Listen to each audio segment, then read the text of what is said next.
Hello, everyone. I wanted to post a video about tenderness and why it's important in the age of Trump.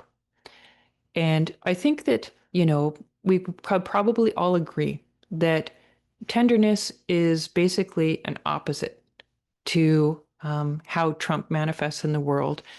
He is a man who definitely has very serious mental health problems. And well, perhaps we should actually use the word mental illness for Trump. And whenever somebody, has come into that place of mental illness, there's great disharmony, rigidness, and harshness and dis-ease within their spirit. They are in a very unbalanced, ungrounded place. And it's from that place that you're able to objectify people and to harm people when you're in that kind of place of incredible dis-ease within your mental body and within your spiritual body. And so, why is tenderness so important?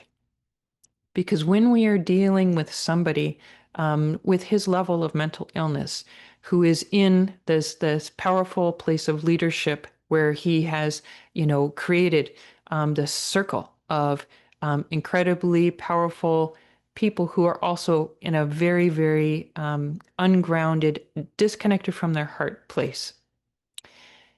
We can't lose our humanity in the midst of that.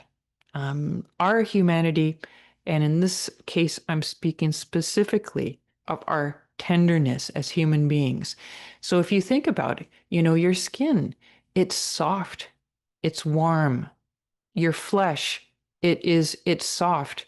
It can be harmed by by harshness. And this is actually a really special part of being human.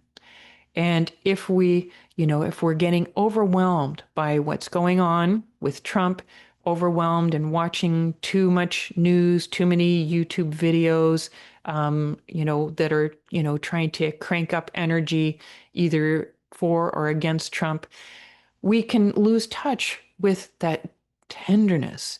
We can lose touch with our body. We become dissociated and we are not present in our body. And it is so important for us to say no, no, no, no. I value being a human being. I value the softness of my skin. I value the softness of my heart and the tenderness. And when I talk about tenderness, like you can think of your own example of when your heart is touched with tenderness.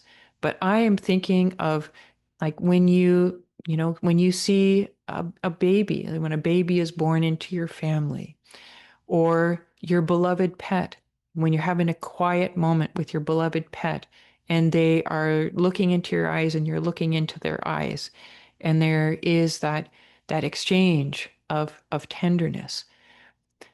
Being able to feel tender towards someone or some being or something, that tenderness is an inherent gift of our humanity.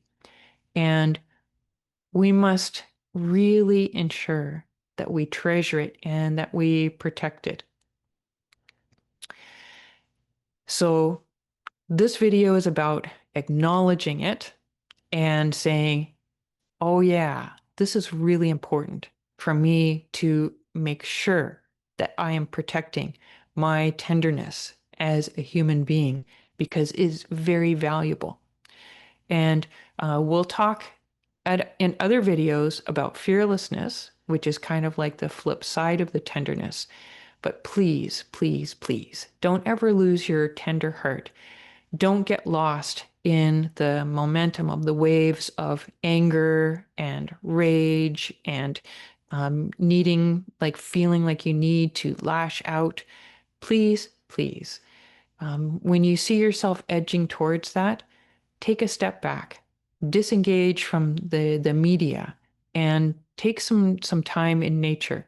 Like that is really the most healing place that you can go at this time.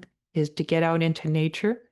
And if possible, take your shoes off, get your bare feet right on the ground, and you will be able to start to reconnect with your tenderness.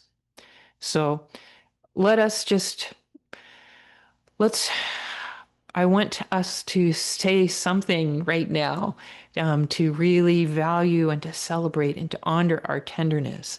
So I want you to say three cheers for tenderness, but tenderness, it almost needs, like something more tender than the sort of spiritedness of a cheer.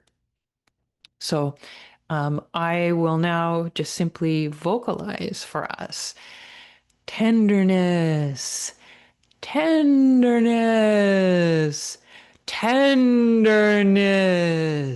Yes, we are tender human beings and we can experience joy because we are tender.